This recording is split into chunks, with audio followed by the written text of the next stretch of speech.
Crepúsculo dos Ídolos tem como título uma referência, uma paródia à ópera de Richard Wagner, Crepúsculo dos Deuses. Existe uma diferença sutil, pois a ópera de Wagner tem como título Götterdämmerung, que é o Crepúsculo dos Deuses.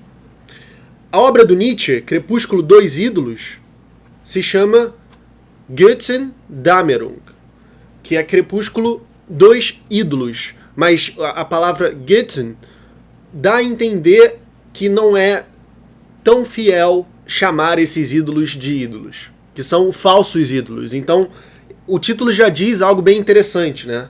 De que para o Nietzsche todos os ídolos são falsos ídolos. E a gente vai ler hoje no prólogo como que ele vê que o mundo tem uma abundância de ídolos que são falsos ídolos, né? E não à toa o subtítulo do livro é o seguinte: Oder wie man mit den Hammer philosophiert, ou como se filosofa com o martelo, ou como filosofar com o martelo. Ele usa o impessoal man. Então, Götterdämmerung oder wie man mit den Hammer philosophiert.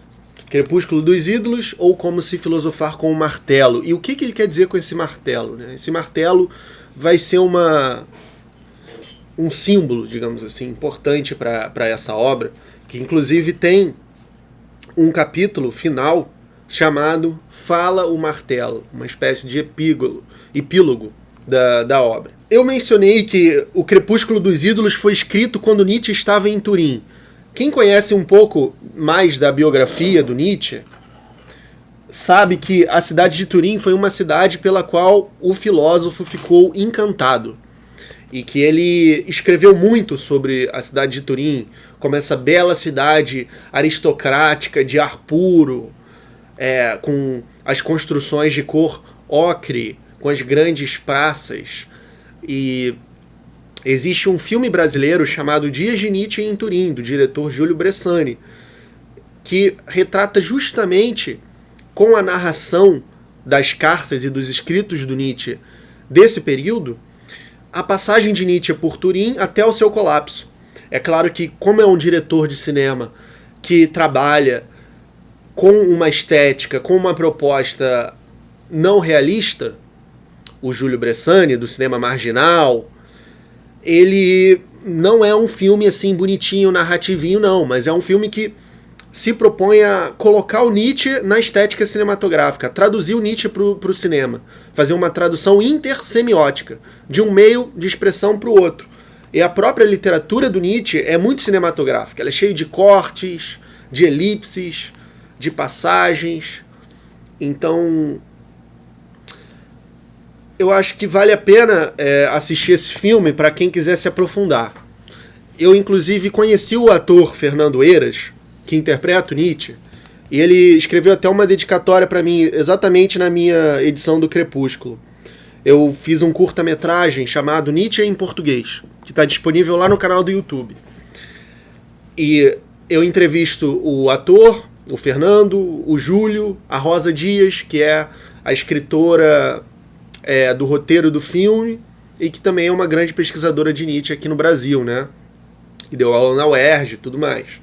E ela foi muito importante para registrar, né, para capturar essas passagens do Nietzsche, o que ele falou, o que ele não falou, onde ele esteve, onde ele não esteve. Então, é um filme brasileiro muito importante, que é esteticamente, cinematograficamente, e que pouca gente conhece, né? E que tem uma proposta única de fazer a filosofia com a forma do cinema. Então ele pega a ideia do perspectivismo, do Nietzsche, e trabalha o perspectivismo, né, com diferentes interpretações. Ele bota diferentes estéticas. Aí tem a estética da película, tem a estética do digital, tem a estética em preto e branco, tem a estética que às vezes parece que é um filme hollywoodiano, né, com toda uma cenografia de época, toda enfeitadinha, e tem outras que são totalmente antirrealistas, que botam Nietzsche aqui no Brasil, evidentemente no Rio de Janeiro, andando pelo centro do Rio, tomando um café, andando aqui, ele bota o Pão de Açúcar, enfim. É muito legal. Então, Nietzsche, em 1888, estava ganhando uma certa aclamação pela primeira vez. A grande maioria das suas obras foi publicada com muito sacrifício, com muita dificuldade financeira. Ele próprio teve que bancar a edição de muitas delas, e às vezes com a ajuda dos seus poucos amigos. E ele não era muito lido, ele não era lido sequer. Exceto por um círculo muito restrito e específico de intelectuais que eram também seus amigos ou conhecidos, ou amigos de amigos. Mas aí nesse ano de 88, ele começa a ficar popular, né? Finalmente o jogo vira, tendo já publicado livros por uma década, né? Mais de uma década, né? Desde 72 o nascimento da tragédia. Então, George Brand, que é um professor na universidade lá em Copenhague, na Dinamarca, ele dá um curso sobre o Nietzsche. E esse curso faz com que o Nietzsche vire realmente uma figura de interesse, assim, para o mundo intelectual, artístico e filosófico do final do século XIX, ali, da passagem, né? E o Nietzsche até escreve para o Brand, né? E aqui nessa edição da companhia tem umas cartas do Nietzsche, né? E que ele fala: como o senhor ousa falar sobre um desconhecido, professor Brand? Somente o depois de amanhã me pertence. Então, e de certa forma era verdade, né? Porque a gente está estudando Nietzsche agora e o Nietzsche virou um ícone. Mas a gente está... Foi quando que isso aconteceu, né? No segunda metade do século XX, né? Com Deleuze, com todo esse pessoal pra cá. Foucault, Sartre. Agora que o Nietzsche realmente é um autor consagrado enquanto um filósofo. Muito embora muitos o considerem alguém que não é um filósofo, né? E ele próprio às vezes se coloca como um antifilósofo ou como psicólogo. É muito interessante o quanto ele se coloca como psicólogo. E isso se dá pelo seguinte motivo: Nietzsche não é um pensador sistemático, né? Mas não significa que ele não seja um pensador coerente, como diz a Scarlett Martin. Veja bem, muito se fala do quanto de pensamento ou tradição de pensamento que o Nietzsche inaugurou, mas pouco se fala do quanto que ele recebeu também. Existe uma herança do romantismo alemão, uma herança dos irmãos Schlegel, de Novalis, de um pessoal que era muito crítico a Hegel, muito crítico à ideia de sistema filosófico. E aqui o Nietzsche fala, inclusive, a vontade de sistemas é uma antivida, um negócio assim, a gente vai ver. Então, ele é alguém que aprendeu muito, que absorveu muito dessa herança, né? Dos críticos dos sistemáticos, né? Dos críticos de Hegel. Schlegel, o Friedrich Schlegel, que vai ser um pivô ali no movimento do romantismo de Iena, que é o primeiro romantismo alemão e é o primeiro grupo de vanguarda da história, né, que se produziu obra coletivamente com uma proposta filosófica bem definida, né? Ele dizia que a filosofia e a poesia deviam se unir, né? Já foi feito tudo o que podia ser feito com as duas separadas. É preciso reunir as duas. E a gente sabe que existe uma querela entre a poesia e a filosofia, desde Platão, desde Parmênides, né? Desde os pré-socráticos lá. Platão vai ser o grande inimigo da poesia e da arte para o pensamento. E o Nietzsche, como a gente viu lendo a Genealogia da Moral, é alguém que quer dar ao pensamento o caráter da arte, né? A potência da arte. Então tem vários pensadores românticos que também configuram uma fonte para o Nietzsche. Até o próprio Schelling, que era alguém que foi mais sistemático, que foi um idealista também, assim como Hegel, e que também foi romântico, né? O Schelling viveu nos dois mundos.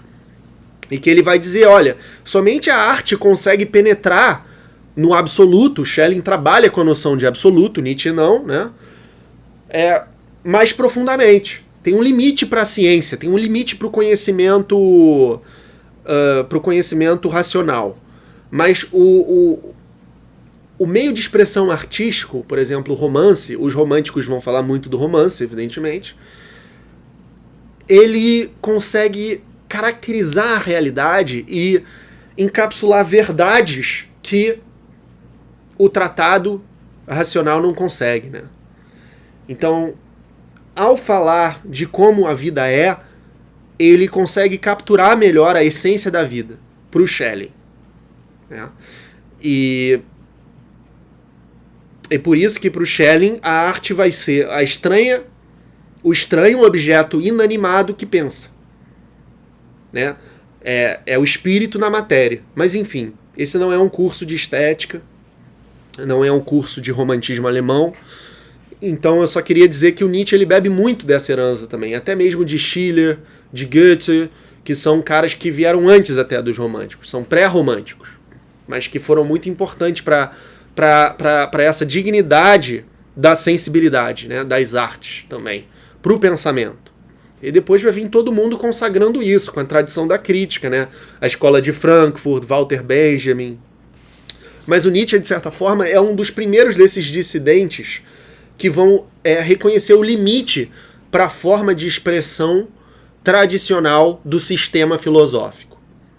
E como a gente viu no curso da genealogia, é mais razoável pensar que Nietzsche não rejeite a verdade e a metafísica, mas rejeite a noção de verdade e a noção de metafísica que obteve proeminência na tradição filosófica ocidental, que é aquela associada aos pensamentos de Platão, cristianismo, Descartes, Kant, com as suas diferenças, é claro, mas todas nesse contexto daquilo com quem Nietzsche está travando a sua guerra, né? E ele fala aqui já no prólogo que ele quer travar um grito, né? Que essa obra é um grito de guerra.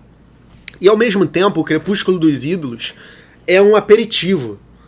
Ele caracteriza como um aperitivo por ser uma introdução ao seu pensamento, um filósofo que se gabava por não ser compreendido e achava que isso era uma espécie de sinal, né, da sua grandeza.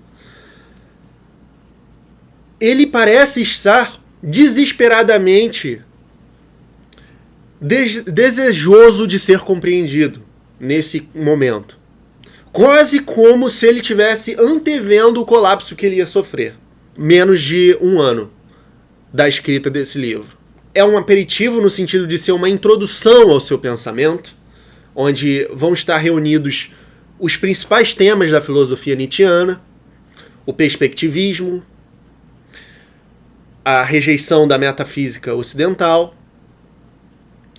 a valorização da ilusão e da arte em nome da verdade, né?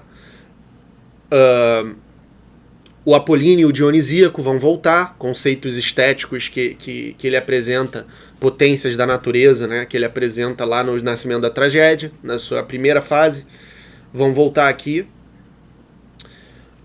Assim como Morte de Deus, né? A aposta, não aposta, né? A afirmação da imanência, a afirmação de uma vida materialista, de uma vida de criação de sentidos.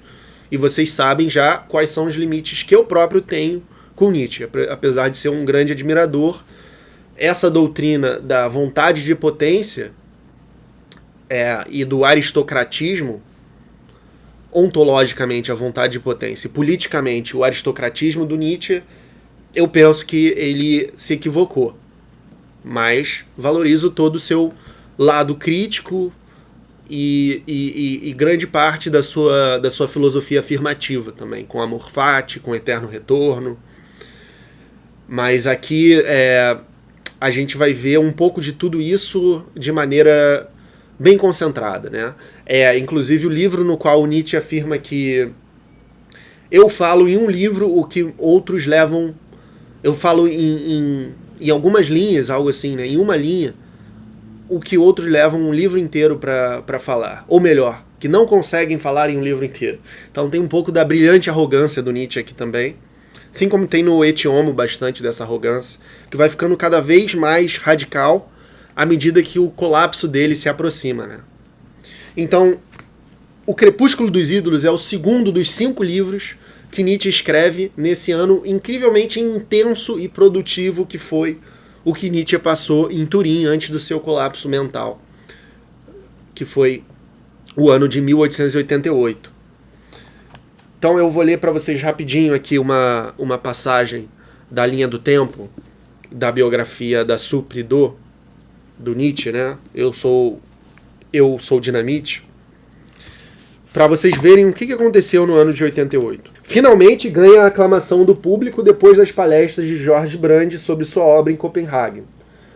Corresponde-se com o dramaturgo sueco August Strindberg, famoso, né?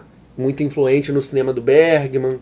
Ele foi um dos poucos célebres intelectuais aí e artistas do século XIX que corresponderam com Nietzsche. Que escreve peças nietzschianas, supostamente.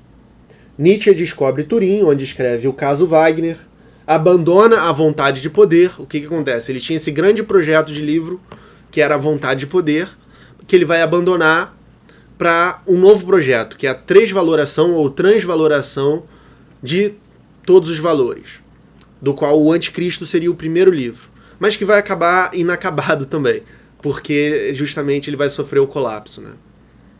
Mas os fragmentos que ele vinha juntando para a vontade de poder, muitos deles vão acabar compondo o Crepúsculo dos Ídolos, que acaba sendo uma obra muito reciclada também. E uma obra escrita muito rápido também por conta disso.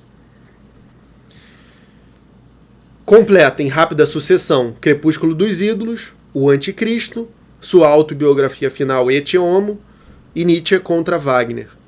Faz uma coletânea de poemas que escreveu nos anos 1880 no volume Os Ditirambos de Dioniso.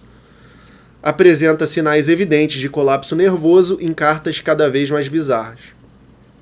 Aí lá, em 3 de janeiro de 1889, desmaia em Turim. O leal amigo Overbeck o leva à Suíça. Diagnosticado com paralisia progressiva induzida por infecção sifilítica, ele é internado num asilo em Iena. Crepúsculo dos Ídolos é publicado só em 24 de janeiro desse ano, já com Nietzsche fora das suas faculdades racionais, né? Digamos assim. E ele vai passar, como vocês sabem, os últimos 11 anos da sua vida nessa condição, né? Então vamos entrar no livro? Então, no sumário a gente tem o prólogo, aí vem Máximas e Flechas, o problema de Sócrates. A gente vai ver até aqui, né, até o final desse capítulo, na aula de hoje. Depois tem a razão na filosofia, como o mundo verdadeiro finalmente se tornou fábula, uma parte muito importante. Moral como antinatureza, os 4 grandes erros, outra parte muito importante. Os melhoradores da humanidade, o que falta aos alemães, incursões de um extemporâneo, o que devo aos antigos, fala o martelo. Depois tem as notas da obra, depois tem um apêndice que foi incluído nessa edição, que são as cartas sobre o Crepúsculo dos Ídolos, o pós-fácil do Paulo César de Souza, tradutor, e o índice sobre o autor e tradutor. Beleza. Vamos começar então. Prólogo.